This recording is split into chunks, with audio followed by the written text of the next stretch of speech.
ഗാസയിലെ മനുഷ്യക്കുരുതിയിലും പലസ്തീനെതിരെയുള്ള ഉപരോധവും എല്ലാം ചേർന്ന് അന്താരാഷ്ട്ര സമൂഹത്തിന് മുന്നിൽ വലിയ വെല്ലുവിളികളാണ് ഇസ്രായേൽ നടത്തുന്നത്. ഇതിനെതിരെ ലോകരാജ്യങ്ങൾ ഒറ്റക്കെട്ടായി ഇസ്രായേലിനെ എതിർക്കുന്നുണ്ട്.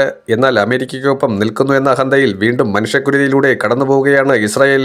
എന്നാൽ ഇതിനു പിന്നാലെ അന്താരാഷ്ട്ര ക്രിമിനൽ കോടതി ചുമത്തിയ അറസ്റ്റ് വാറന്റിൽ ലോകത്തിന് മുന്നിൽ നാണം കെടുകയാണ് ഇസ്രായേൽ പ്രധാനമന്ത്രി ബെഞ്ചമിൻ നെതന്യാഹു. ഏതു നിമിഷവും നെതന്യാഹുവിനെ അറസ്റ്റ് ചെയ്യുമെന്നാണ് ആഗോള മാധ്യമങ്ങൾ റിപ്പോർട്ട് ചെയ്യുന്നത്. നിലവിൽ ഐക്യരാഷ്ട്രസഭയുടെ ജനറൽ അസംബ്ലിയിൽ പങ്കെടുക്കാൻ അമേരിക്കയിലാണ് നെതന്യാഹു ഉള്ളത്.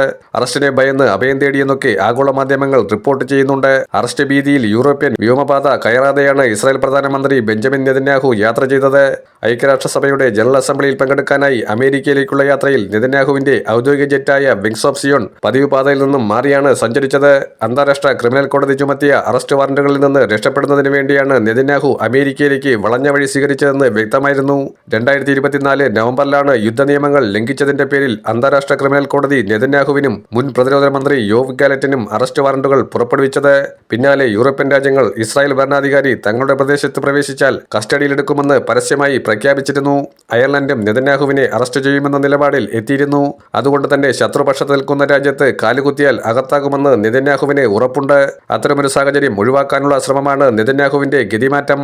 സാധാരണയായി അമേരിക്കയിലേക്ക് പോകുന്ന ഇസ്രായേൽ വിമാനങ്ങൾ ഫ്രഞ്ച് വ്യോമാതിർത്തി കടന്ന് മധ്യ യൂറോപ്പിലൂടെയാണ് യാത്ര ചെയ്യുന്നത്. പക്ഷേ ഇപ്രാവശ്യം യൂറോപ്യൻ രാജ്യങ്ങൾക്ക് മുകളിലൂടെ യാത്ര ചെയ്യാതെ ഒഴിഞ്ഞുമാറിയാണ് നെതന്യാഹു യാത്ര നടത്തിയത്.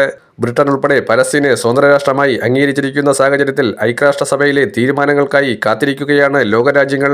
ലോകം തങ്ങൾക്കെതിരെ തിരിയുന്നതോടെ ഗാസ വെടിനിർത്തലിന്റെ ആദ്യഘട്ടത്തിൽ 735 പലസ്തീൻ തടവുകാരെ മോചിപ്പിക്കുമെന്ന് ഇസ്രായേൽ അറിയിച്ചു കഴിഞ്ഞു.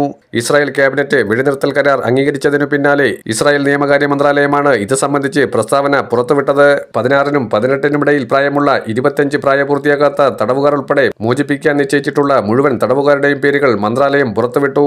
70 സ്ത്രീകളും 25 പുരുഷന്മാരും ഉൾപ്പെടെ 95 തടവുകാരെ ഞായറാഴ്ച മോചിപ്പിക്കുമെന്ന് മന്ത്രാലയം അറിയിച്ചിട്ടുണ്ട്. 3 ഘട്ടങ്ങൾ ഉൾപ്പെടുന്ന കരാർ ഞായറാഴ്ച മുതൽ പ്രാബല്യത്തിൽ വരുമെന്നാണ് പ്രതീക്ഷിക്കുന്നത്. ഗാസയിൽ തടവിൽ കഴിയുന്ന 33 ഇസ്രായേൽ ബന്ദികളെ ഹമാസ് മോചിപ്പിക്കുവാനും ധാരണയായിട്ടുണ്ട്.